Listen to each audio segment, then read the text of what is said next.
everyone, and happy Tuesday. All right, I guess I should have figured this out first. Okay, so I have my little notebook here. This is how I am keeping track of everything. For those of you who are cancer patients or know somebody who is a cancer patient, this is a brilliant idea. I figured it out really quickly that you zone out halfway through your appointments and you really need to take notes. So I have my little notebook here. But update, so last time I talked with you, I had just gotten back from CTCA and I shared my experience, which was absolutely wonderful. And I said I had an appointment with a fertility specialist, Highwood, and that I had an appointment with my local oncologist, which was its own saga getting into that, today. So I finally did meet with her today, and we talked about a lot of stuff. I asked a lot of questions. And so now I'm going to update you with like what the treatment plan is from CTCA and what's going to happen with my oncologist. So I am stage, if you haven't seen the staging, I'm stage 1A, non-bulky nodular sclerosis Hodgkin's. So what that means is it's the best case scenario Hodgkin's, where it's stage 1, A means asymptomatic, non-bulky means it's a small tumor less than 10 centimeters. So basically, best case scenario, if you have to have it, this is what you want to have. So the doctor, his name is Dr. Raday at CTCA, because of that was able to recommend literally half the treatment of what's typical. So typically you have 6 cycles, which is like 6 months of chemotherapy followed by radiation.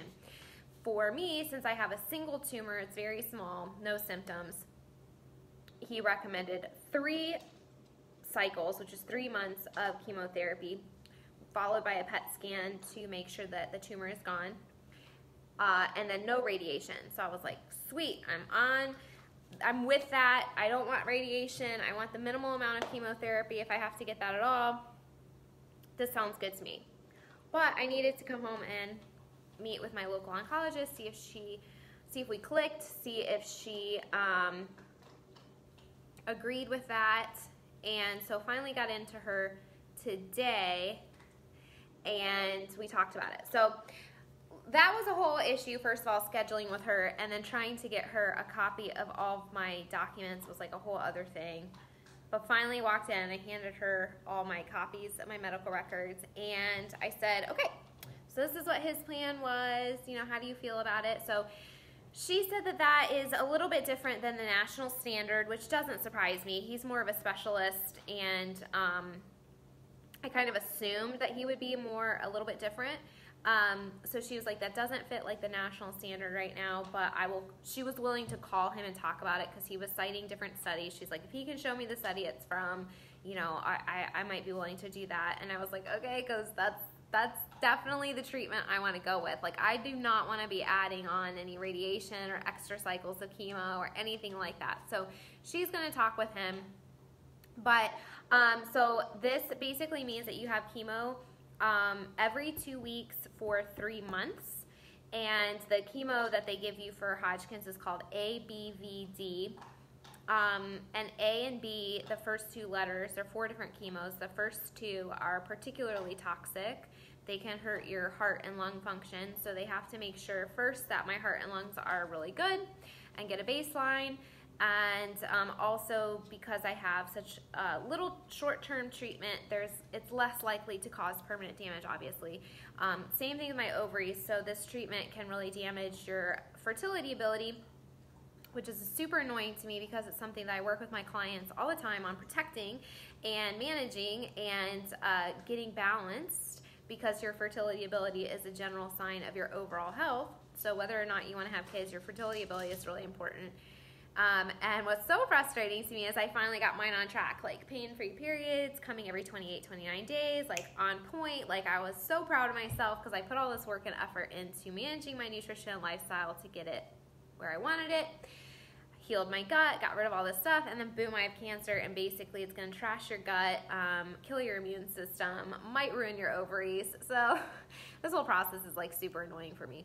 But Because I am so healthy going in, I have a better chance of a quick recovery as well. So that's good. But the process is chemotherapy every 2 weeks for 3 months. Hopefully then we get a PET scan that's clear, shows the tumor's completely gone, and then no radiation from there. Patrick was reminding me today, he's like, whether or not she agrees, just remember that this is your body and you are in the driver's seat. And it is and that's something I want to remind you guys too.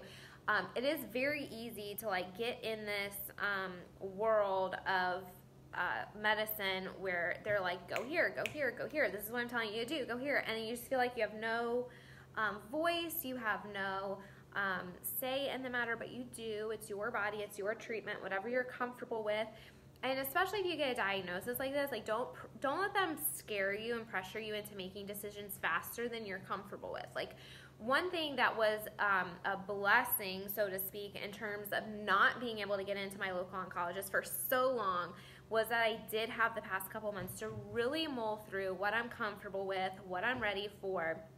I was able to work through a lot of the emotions that came up and sort of deal with them as opposed to just remaining in a constant state of shock through the whole process. I mean, I know people that have been diagnosed, they get their port in, and then boom, they're in treatment like super fast, and you have no emotional or mental processing time.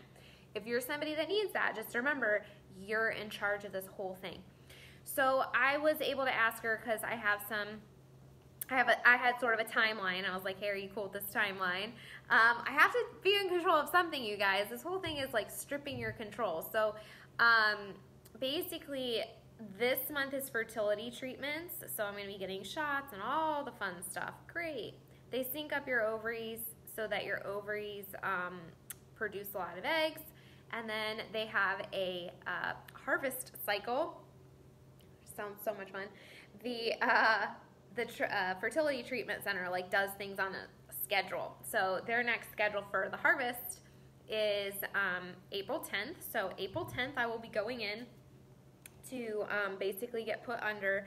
They put a hollow needle up your hoo-ha, then they literally suck out the eggs that you were forced to produce.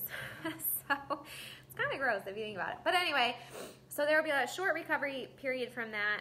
I'm going to schedule for like the week after that to get my port put in. You have an option between getting a port or a PICC line. So a PICC line just well, both of them freak me out, but a PICC line more so than a port, because a PICC line is something that they would put in with a catheter up your arm and then pull it out every single time you get chemotherapy. So I would have to have that inserted and removed like every time for 6 times minimum. That does not sound fun to me, just the concept of having this tube up my arm like for the day and then pulled out, like, whoa. So the other option is a semi-permanent port where they do an insertion. They put something underneath your skin. They connect it to like a heart valve. And then it's this little bump under your skin where they're able to easily access for blood work, for chemo, for whatever you need, and you never get any more needle pricks. So, and it's not being pulled in and out every time, it's just permanently there for the duration of your treatment, and then you would have it removed when you're cleared and your treatment is done. So whether I wanted to do nutritional vitamin IVs, whether I wanted to get blood work done, whether I wanted to get chemotherapy, whatever, anything that requires a needle basically or an IV, I'm going to be able to use the port for it. So I'm going to schedule that for hopefully the week after I get the fertility surgery, and that way I will have 1 to 2 weeks of recovery time from both of those things before getting treatment. So Patrick and I had scheduled a trip to Austin at the end of April, which we're going to go.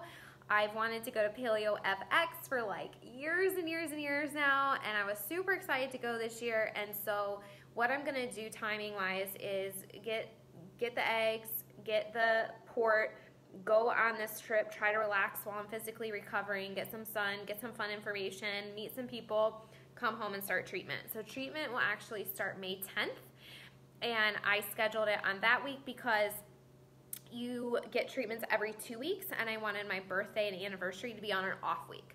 So typically when you get treatment, a few days later, for that week, you end up being really tired, and that's kind of like when you feel that it hits. And then on your off week of treatment, for like the week prior before you get your next treatment, your white blood cell count is starting to boost again. You start to feel a little bit better. You have more energy, that sort of thing.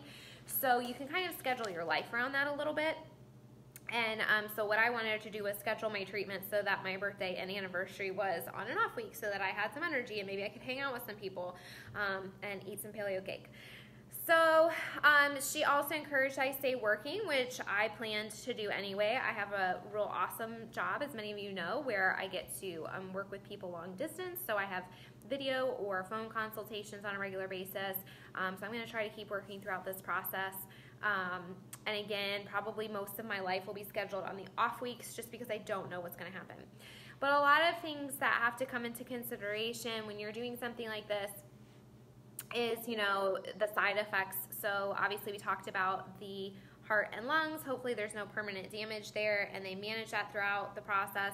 But, you know, you get a lot of nausea, so like literally right along with treatment, they always give you anti-nausea medication. You know, probably hair loss, although I've heard conflicting. I'm very conflicted about this myself, because I've heard differing sides of it. Some people say you're definitely going to lose your hair, and some people say you can get through lots of treatments with only hair thinning, not actual hair loss, so don't go shaving your head.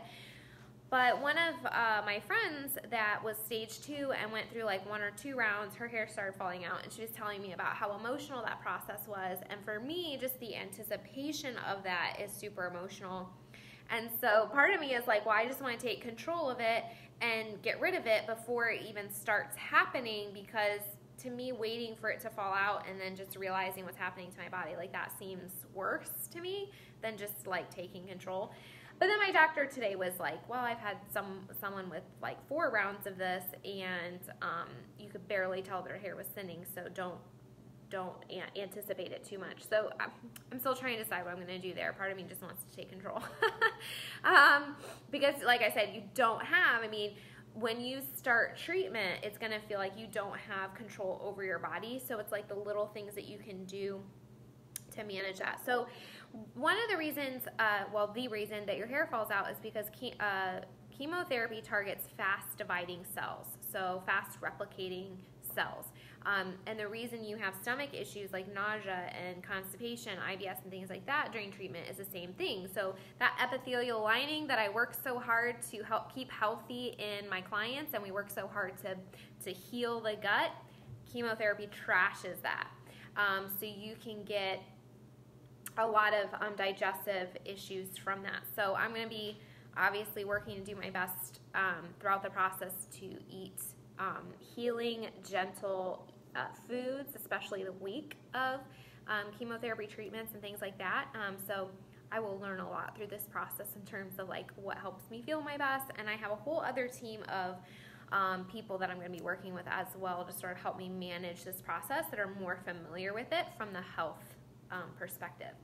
So that's kind of where we are. This month, like I said, fertility treatment. April is getting my port in and getting the eggs harvested, and then May 10th is going to be the start of treatment, and I will get treatment every 2 weeks for about 3 months. Now, she wasn't 100% sure, you know, with the treatment plan that Dr. O'Day recommended, so she will call him and talk to him. So I'm just hoping that he's able to convince her that I only need 3 months and nothing else, as long as the PET scan comes back clear, because that's what I would prefer, if at all possible, the least minimal amount. And then I want to get back to healing and boosting my immune system and getting my body as strong as possible in recovery. So that's it for now, guys. Let me know if you have any questions. I know throughout this process I've had a ton of them, so I'm happy to share and keep you posted. Have a great day.